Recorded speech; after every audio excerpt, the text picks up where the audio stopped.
Laurie Castan, c'est la 5e candidate. Ah, vous avez le temps de noter, tout le monde? Vous amusez bien, mettez des petites notes. Ah, là, c'est super synchronisé, regardez. Ah, vas-y,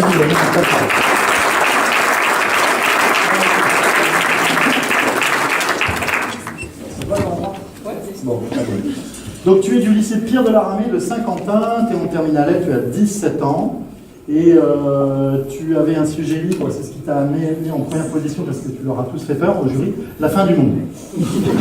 On la met première, plus on est pas.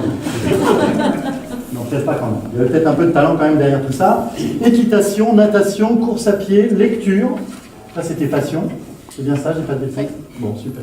Et tu te prépares à aller en prépa militaire pour faire l'école des jeunes officiers de Saint-Cyr. Ah oui. Tu es prête?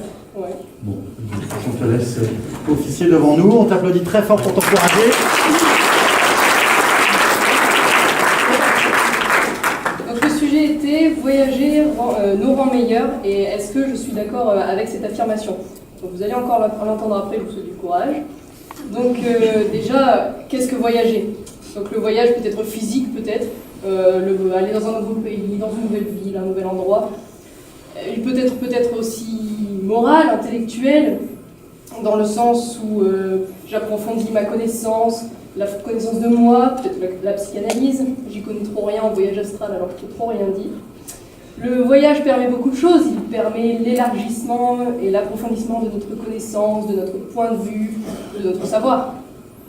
Il permet d'avoir une vision nouvelle sur des cultures inconnues, sur des paysages inconnus, sur des personnes inconnues. Je serais tentée de vous dire, oui, le voyage nous rend meilleurs. Mais nous rend meilleurs en quel sens? Dans le sens où ça nous permet de nous sentir peut-être plus humbles.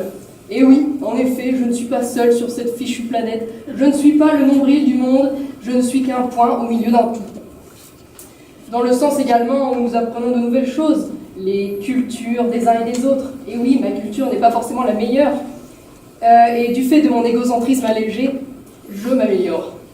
J'aime bien l'idée de voyager. Si j'ai bien une ambition dans la vie, c'est de gagner un maximum d'argent pour aller voyager tout autour du monde, d'où l'idée d'aller à Saint-Cyr. Gagner un maximum de fric, c'est pas mal. J'aimerais aller en Norvège, voir les Vikings, aller en Patagonie, aller en Islande, aller partout. Clairement. Toutefois, même si je pense que le voyage apporte de nouvelles choses, le nous rend meilleur ne peut malheureusement pas être universel. En effet, ce serait beaucoup trop beau d'emmener un fasciste sur une plage de Sicile pour qu'il se mette à fumer des pissenlits. Et non, malheureusement non.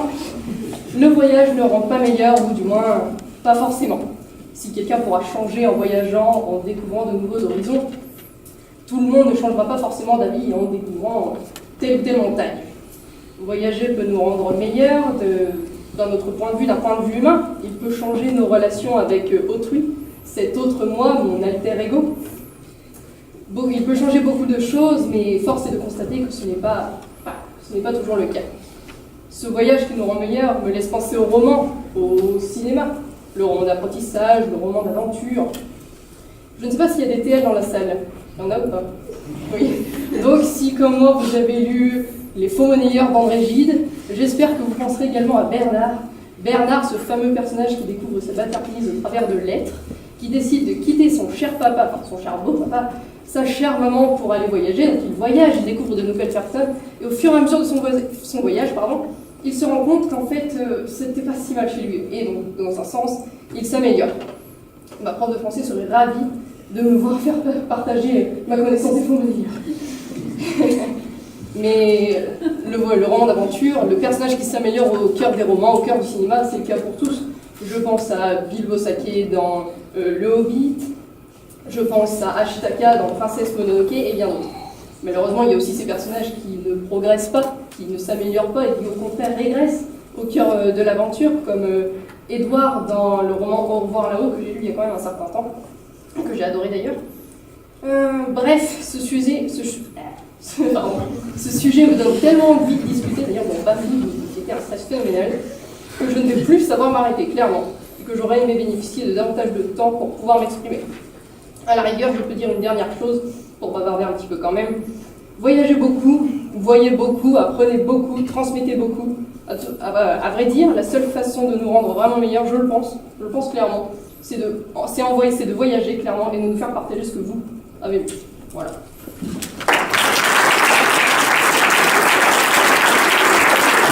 Laurie.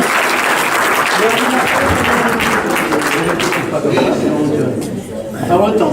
3 minutes 45. 3 minutes 45, bravo. Dis-moi. Je crois pas. Je crois pas. C'est mort. Non, non. Oui, c'est bien les temps, c'est entre 3 et 5. Bravo. Dis-nous, rappelle-nous tout à l'heure, je sais que tu voulais faire l'école d'officier de Saint-Cyr.